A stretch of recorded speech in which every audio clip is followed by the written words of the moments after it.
한 해가 새롭게 시작되었습니다. 작년과 달라질 것이 별로 없죠. 실내에서도 마스크를 쓰는 일이 이제 익숙해졌고, 가족들의 모임, 지인들과의 모임에서도 이런 모습이 일상이 되었습니다. 어떤 모임을 한다고 예상을 하면 몇 명의 사람이 모이는지 헤아리고 있는 우리의 이야기들이 이미 익숙해져 있습니다. 영상으로 예배하는 일들도 이제 일상이 된 듯 합니다.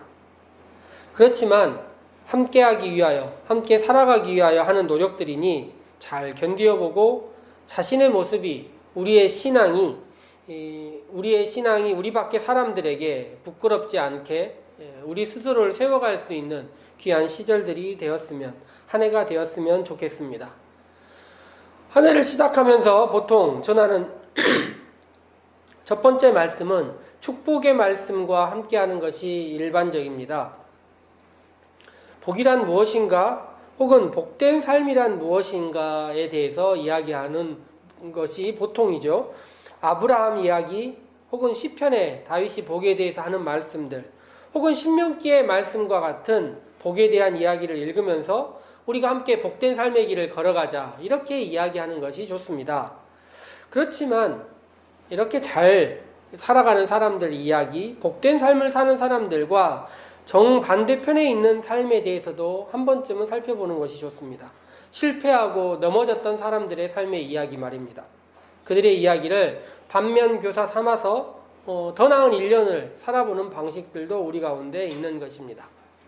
오늘은 두 가지 이야기 가운데 창세기의 바벨탑의 이야기를 함께 살펴보기로 하겠습니다. 새해가 시작되면 보통은 성경을 읽기 시작합니다. 우리도 함께 말씀을 읽어보자 이야기를 했는데요. 보통 오래가지 못하죠.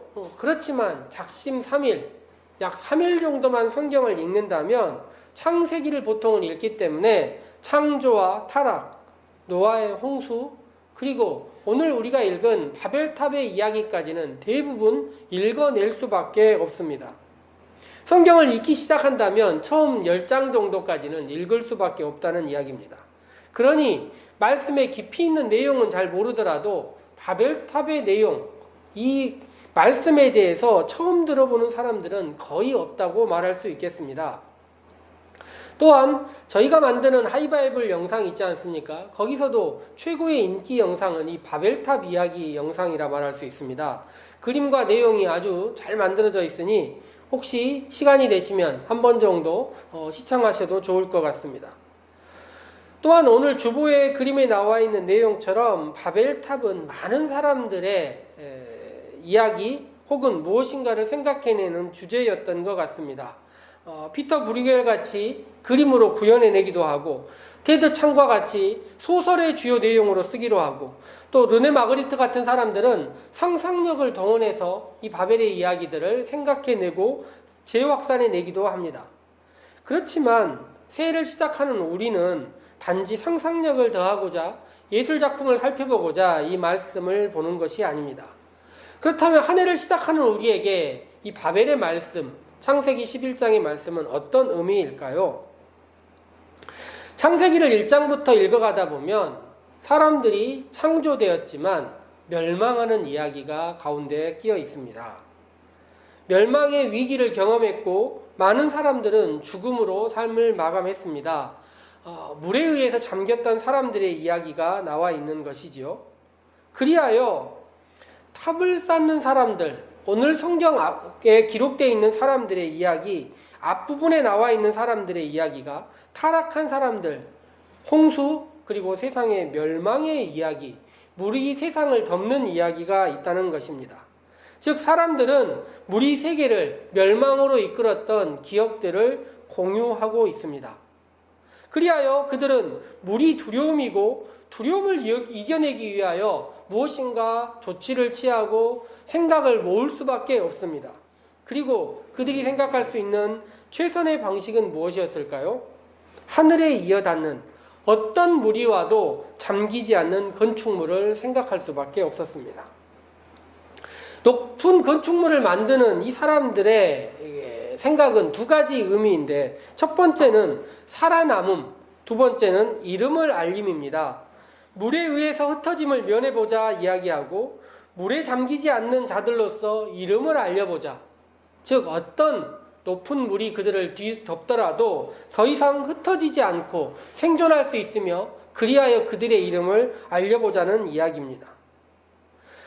흩어짐 혹은 고립됨에서 시작된 두려움, 사라짐에 대한 두려움이 그들을 이렇게 만든 것입니다. 그들이 한 일이 두 가지였는데 도시와 탑을 쌓자 이야기를 했고 이것은 우리 모두 알다시피 문명이라 부를 수 있는 것입니다. 사라지지 않고 흔적을 남기자 말한 것이고 그 문명의 끝에 현재 우리의 모습 또한 있는 것입니다. 우리가 살고 있는 현재 이 사회, 도시, 그리고 무엇인가를 세워가는 일들은 대부분 사라짐과 두려움에 대한 결과로 만들어진 것입니다. 탑을 쌓았던 사람들은 왜 시날이라는 곳에 가서 이런 일들을 시작했었을까요? 아마도 그 장소가 그들의 필요를 충분히 채워줬기 때문일 것입니다.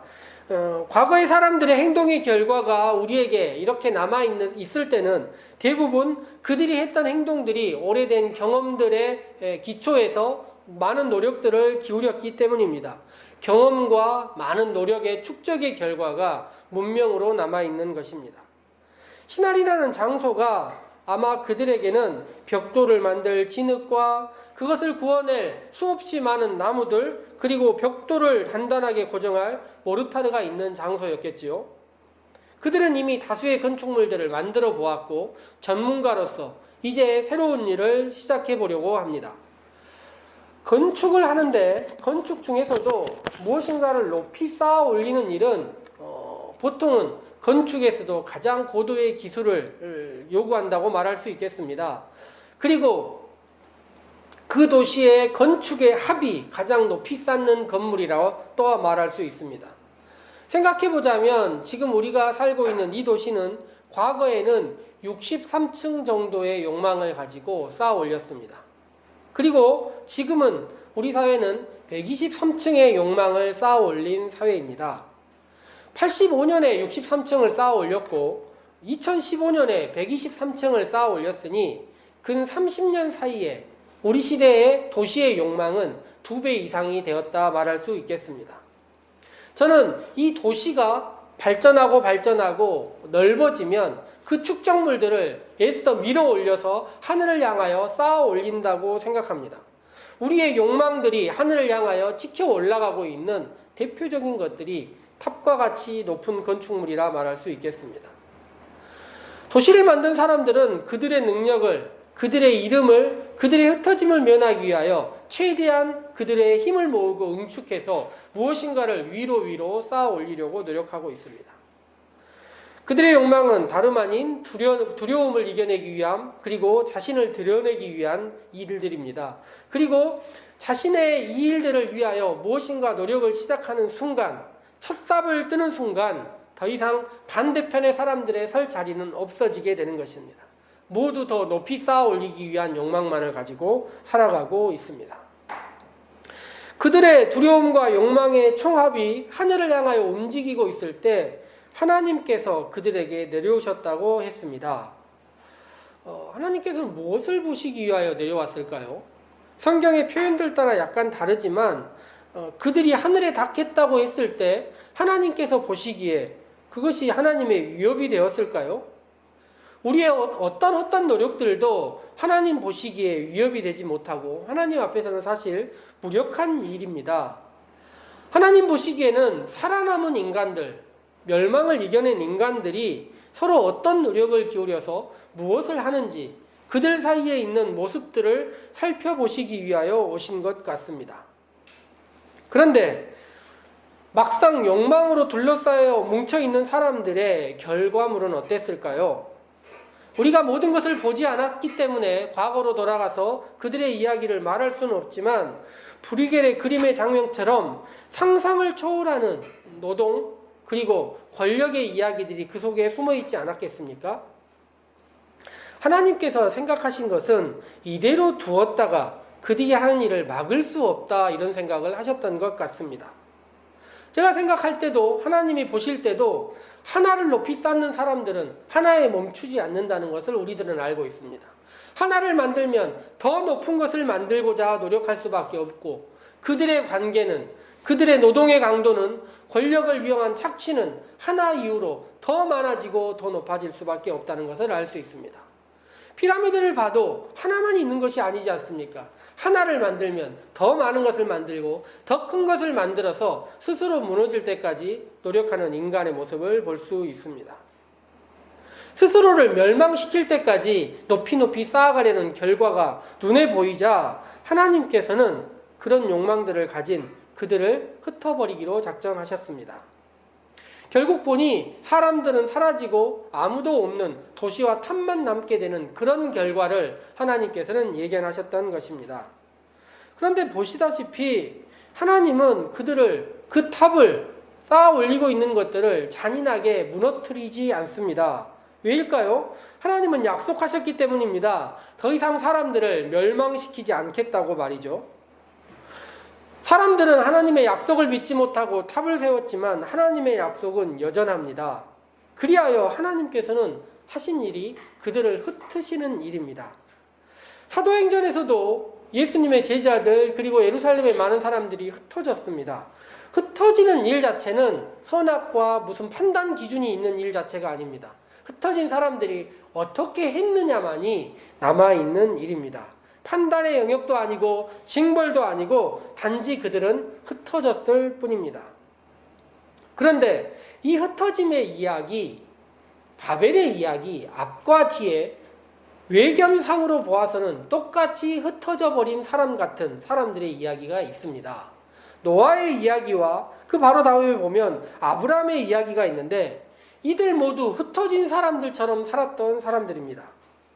바벨에서 흩어진 사람들과 노아와 아브라함은 누군가 객관적 시선으로 카메라를 갖다 내놓고 바라보고 있을 때 똑같은 사람들처럼 보였을 것입니다. 흩어진 사람들의 이야기라는 것입니다.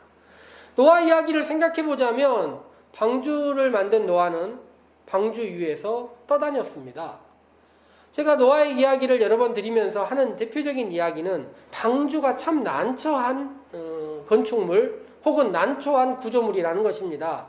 거대한 배를 만들었는데 방주가 노도, 키도, 돛도, 닷도 없이 만들었습니다. 방향도, 이동도, 멈춤도 어떤 것을 위한 장치도 없는 배를 하나님은 만들라고 하는 것입니다. 흩어짐을 면하기 위하여 생존을 위하여 만들었다고 하지만 노아의 배는 하나님의 인도하심 말고는 어떤 의지할 것도 없었습니다. 오랫동안 탑을 만드는 사람들 곁에 어찌 보면 오랫동안 배를 만든 사람이 있었던 것입니다. 노아가 묵묵히 뱃속으로 들어갔을 때 그 사이에 비가 오는 것도 아니었고 그의 배가 물 위를 떠다녔을 때 그가 구원받았다 말할 수도 없었습니다. 까마귀와 비둘기를 내보내면서 그가 어딘가 살아보려고 했었지만 그가 오히려 멈춘 것은 물이 내려가서 하나님이 멈추라고 하신 산 위에 멈췄을 뿐입니다.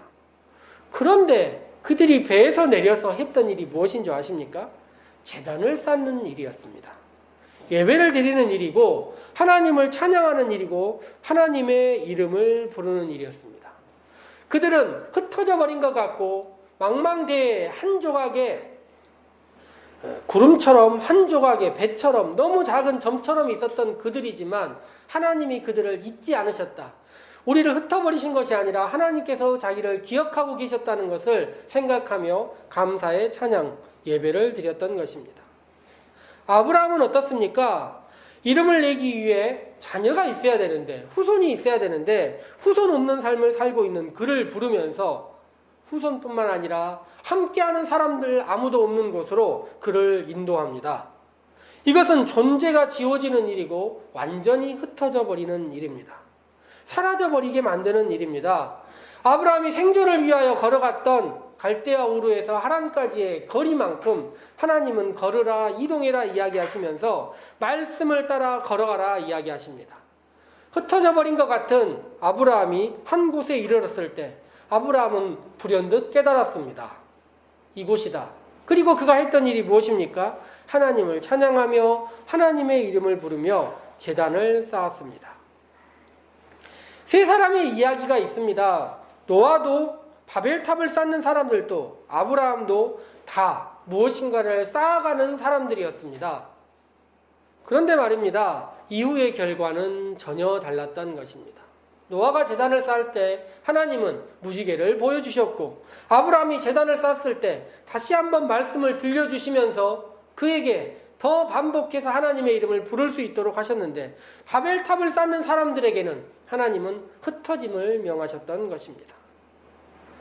출애굽기 20장을 보면 하나님은 10계명을 주셨습니다. 계명의 말씀을 다 전하신 다음에 하나님께서 이스라엘 백성들에게 제단을 쌓는 이야기를 하세요. 그런데 제단을 쌓을 때 하나님께서 뭐라 이야기를 하시냐면, 다듬은 돌로 쌓지 마라. 쉽게 말해서 벽돌로 높은 건물을 만들지 마라 이야기하시는 것입니다. 노지에 있는 그냥 일반적인 돌들을 가지고 쌓아서 거기에서 제단을 해서 하나님께 예배해라 이야기하는 것입니다. 제단을 쌓기 위한 노력들, 무엇인가 구조물을 만들어서 그것을 가지고 하나님께 예배해야 된다는 생각들은 지난주 우리가 했던 예배드렸던 예배 가운데 나왔던 수가성 여인의 이야기와 같습니다.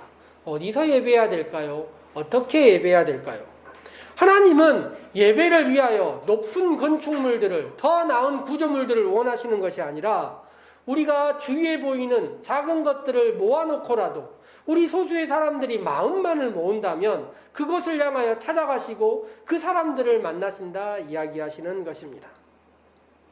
더 높이 쌓아서 흩어짐을 면하고 생존과 함께 자신의 이름을 드러내는 사람들 이야기 주위로 소박한 제단을 쌓아가며 하나님께 감사하며 하나님의 이름을 부르는 사람들의 이야기가 성경 가운데 있습니다.